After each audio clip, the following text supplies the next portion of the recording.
വിജയിയുടെ രാഷ്ട്രീയ പര്യടനത്തിനിടെ തമിഴ്നാട് കരൂരിൽ തിക്കിലും തിരക്കിലും പെട്ട് മരിച്ചവരുടെ എണ്ണം 40ആയി. 39 പേരുടെ പോസ്റ്റ്മോർട്ടം പൂർത്തിയായി. കരൂർ മെഡിക്കൽ കോളേജിലാണ് പോസ്റ്റ്മോർട്ടം പൂർത്തിയായത്.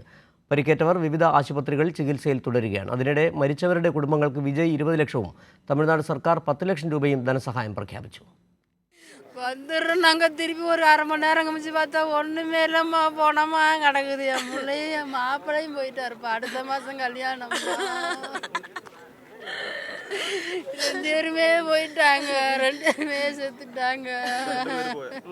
രാജ്യത്തെ ഞെട്ടിച്ച അപകടമാണ് തമിഴ്നാട് കരൂരിൽ നടന്നത്.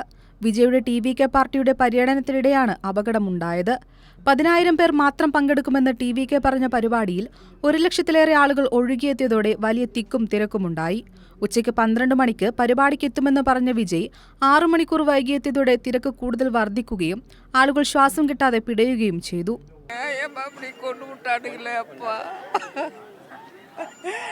என்னத்தை சொல்றது? 40 பேத்துக்கு வேலை சொல்லி விட்டானே. இன்ஜினியருக்கு படித்த பையன் அநியாயமா போய் சேர்ந்துட்டானே அப்பா.